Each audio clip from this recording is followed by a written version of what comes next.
안녕하세요, 라쿤입니다. 오늘은 한참 화제를 일으키고 있는 전 서울대 교수님이신 이영훈 교수님의 저서를 하나 소개해 볼까 합니다.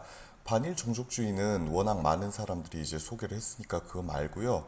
저는 이제 작년에 출간된 세종은 과연 성군인가라는 책을 소개시켜 드릴까 합니다.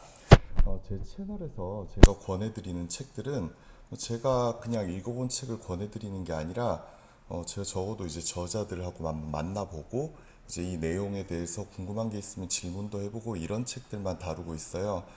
그런 의미에서 지난번에 정현채 교수님의 우리는 왜 죽음을 두려워할 필요가 없는가? 라는 그 썸네일도 정현채 교수님과 함께 식사를 하고 있는 그런 모습입니다.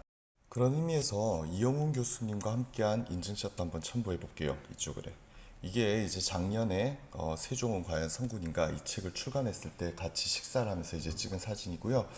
그 인연으로 올해 이제 반일 종족주의 그 책을 출간했을 때도 뵈게 됐습니다. 요거는 또 보너스로 나오는 책인데 마찬가지로 저자이신 이제 주익종 교수님하고 함께 찍은 사진이에요. 사실 반일 종족주의란 책을 보면은 마음이 상당히 불편합니다. 이걸 읽어보신 분들은 되게 마음이 불편하셨을 거예요. 띠어리라는 데는 이제 데이터가 필요합니다. 주장을 하는 데는 근거가 필요한 거하고 같은 거죠. 그런데 어떻게 보면은 데이터가 이제 띠어리보다 더 중요할 수도 있어요. 데이터가 없는 띠어리를 우리는 선언이라고 합니다. 뭐 나는 이 지구의 주인이다. 내가 오늘 지구를 정복하겠다. 뭐 이렇게 선언을 할 수 있죠. 하지만 그 선언은 결국 별 아무 의미가 없는 겁니다. 어쨌든 책이 많이 불편했어요. 그래서 제가 이제 뒤풀이 가서 주익종 박사님한테 제가 드린 말씀이 좌파는 주장에 가려져서 팩트를 읽고 그리고 우파는 팩트를 강조하다 보니까 역사적 의미를 잃는 것 같다라고 말씀을 드렸습니다. 겨우 그냥 그 정도 말씀을 드린 게 다인 것 같아요. 좌파는 주장이 멋지지만 그렇게 이제 데이터의 의미를 입히다 보니까 사실과 좀 다른 뉴스들이 나오게 되는 경우가 많고 우파들의 주장은 뭐 재수가 없죠. 듣기 싫고 뭐 그런 경우가 많은 것 같습니다. 그리고 일본 측에서 가지고 온 데이터의 그 진위 여부라든지 가공 여부에 대해서도 살펴보는 게 맞지 않냐라고도 말씀을 드렸고 그리고 실제로 위안부 할머니들 피해자들과 존재하지 않습니까? 증언들이 많은 증언들이 있죠. 그 증언들에 대해서도 좀 살펴봐야 되지 않냐 그렇게 이제 또 말씀을 드렸습니다. 그런 의견에 대해서 되게 반기시더라고요. 그런 포인트에 대해서 반박을 하고 또 다른 증거가 나오면은 이렇게 논리가 한 단계 발전하는 그런 것을 만들기 위한 것이 이제 반일 종족주의 출간의 원인이라고 말씀을 하셨습니다. 책을 좀 설명드리겠습니다. 세종대왕은 우리 역사 아니 뭐 조선 역사상 가장 위대한 이제 성군으로 알려져 있죠. 이게 우리 기준에서 성군이냐? 세종의 주요 정책이나 업적이 어떻게 만들어졌냐라고 살펴보는 것이 이 책의 목적입니다. 그렇다고 해서 세종대왕을 비난하거나 비판하기 위해서 만들어진 책은 아닙니다. 우리가 지금의 기준으로 세종대왕을 비난하거나 비판하는 것이 좀 말이 안 되는 것처럼 또 지금의 기준으로 세종대왕이 예를 들어가지고 민주주의의 시조다 이런 식으로 찬양하는 것도 말이 안 된다는 거죠. 역사는 있는 대로 보자. 이게 이제 이영훈 교수님께서 가지고 계신 실증주의적인 역사관인 것 같고요. 반일 종족주의도 아마 이런 실증주의적인 역사관의 기초에서 저작되었다고 생각이 되어집니다. 이 책에서는 크게 세종대왕에 대해서 세 가지로 이야기를 합니다. 우선 노비제의 확립, 그리고 이제 기생제의 확립, 그리고 사대주의 이렇게 세 부분이에요. 먼저 노비제에 대해서 말씀을 드리겠습니다. 고려시대에도 노비제가 존재했습니다. 하지만 고려시대에 있는 노비들은 100일에서 120일 정도의 그런 임금만 지불하면은 그 노비 신분에서 탈출할 수 있는 그런 구조였습니다. 하지만 조선에서는 이게 많이 올라갔어요. 666일분의 임금을 지불해야만 그 노비 신분에서 벗어날 수가 있었습니다. 이렇게 바꿀 수 없는 신분제도로 만든 게 세종대왕이라는 거죠. 실제로 17세기 중엽 정도로 가면 인구의 3, 40% 정도가 노비였습니다. 이때 노비의 인권이라고 하면 그야말로 아무것도 없어요. 노비는 주인이 때려 죽여도 뭐 할 수 없었습니다.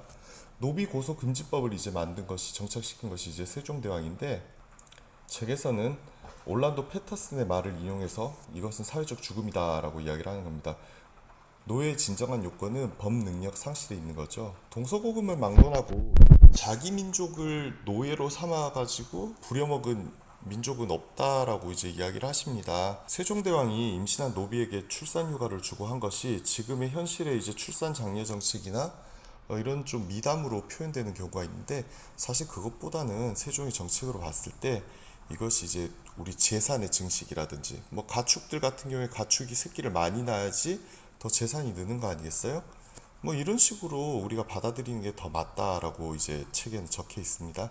두 번째는 기생제를 확립을 했습니다. 고려 시대에도 무슨 기생제가 있었어요. 이게 노비제 세습의 한 형태인데 고려 시대에는 200명 정도에 불과했었던 기생들이 조선 시대는 엄청 많아집니다.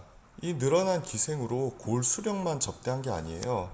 그 실록에 보면은 사졸들을 접대하기 함이 이체 적합하다 이런 식으로 해서 군인들 병조들까지 모두 다 접대하게 했습니다. 현대 여성의 입장으로 보면 이제 기가 찰 정책이죠. 영정조 때에 들어와서부터는 노비의 인권을 개선하자 이런 주장이 있긴 했습니다. 하지만 노예제를 철폐하자 이런 주장은 그때까지도 없었죠. 그렇게 보면은 우리가 뭐 지금 열심히 읽고 있는 춘향전도 자기의 이제 성을 착취하려는 그런 탐관오리에 맞선 당당한 여성이다 이런 것보다는 일부 종사한 여성이기 때문에 그 미담으로 남아있다 이런 시각으로 보는 게 아마 맞을 겁니다. 조선시대는 지금과 달랐어요. 끔찍한 남성주의의 사회였습니다. 마지막으로 사대주의입니다. 고려는 독립국으로서 하늘에 대한 제사, 즉 천제를 시행을 했습니다. 물론 조선조에 들어와서도 태종과 태조기에 있어가지고 이렇게 천제를 시행을 했습니다. 물론 고려시대와는 달랐어요. 고려시대에서는 왕이 직접 가서 천제를 지냈는데 조선시대에 와가지고는 대신을 파견을 해가지고 천제를 지내게 합니다. 어쨌든 이제 천제를 지내긴 했어요. 물론 초반부터 그 천제라는 것은 천자의 고유 권한이기 때문에 폐지해야 된다 이런 말이 있었습니다. 그럼에도 불구하고 태조는 이렇게 지냈던 게 이게 천제인데 그걸 완전히 철폐시킨 것이 이제 세종입니다. 지성으로 중국을 사대하던 세종대왕은 군사 출정의 모든 권한을 내려주는 것을 상징하던 부월 이제 도끼입니다. 그걸 증정하는 내려주는 하사식도 폐지해버립니다. 한글에 대해서도 한마디 하겠습니다. 원래 이제 이영훈 교수님은 경제사학 전공을 하셔가지고 한글 쪽에 대해서는 좀 의문이 많았다고 합니다. 정책 자체가 이렇게 그 사대주의고 그 다음에 이제 뭐 인본주의는 아닌데 어찌 한글 자체가 서민들이 편하게 쓸 수 있는 그런 한글을 그런 의도로 만들었을까라는 데 대해서 의문이 되게 많았었다고 해요. 근데 2015년에 정광 교수님께서 한글의 발명이라는 그 논문을 이제 출간하면서 이제 입장이 바뀌었다고 합니다. 한글을 개발하게 된 계기는 그때 당시 중기계 달아 이렇게 훈민정에 보면 나와 있지 않습니까? 한글을 개발하게 된 계기는 북경어 중심의 그런 발음 자체가 우리나라에 쓰고 있는 한자와 발음이 너무 달랐기 때문에 그것을 조절하기 위해 만들어진 것이라고 합니다. 훈민정음에서 이제 훈민은 백성에 가르친다. 정음은 바른 음이라는 소리죠. 발음을 가르치기 위해 원래 만들어진 그 문자가 한글이라는 거죠. 통설대로 훈민정음이 서민들이 배우기 쉬운 언어를 만들기 위해서 만들었다라는 주장이 이 책도 좀 불편합니다. 오직 팩트에 바탕을 둔 내용이라 더 그럴지도 모릅니다. 역사에 의미를 입히는 작업 분명히 중요하죠. 하지만 우리는 이렇게 실증주의적으로 만들어진 역사를 먼저 배우고 난 뒤에 역사에 의미를 입히는 작업을 하는 것이 순서가 아닌가라고 생각을 합니다. 백종원 씨도 이야기를 하잖아요. 기본을 알아야 변형을 한다고. 그렇게 생각합니다. 감사합니다. 라쿤이었습니다.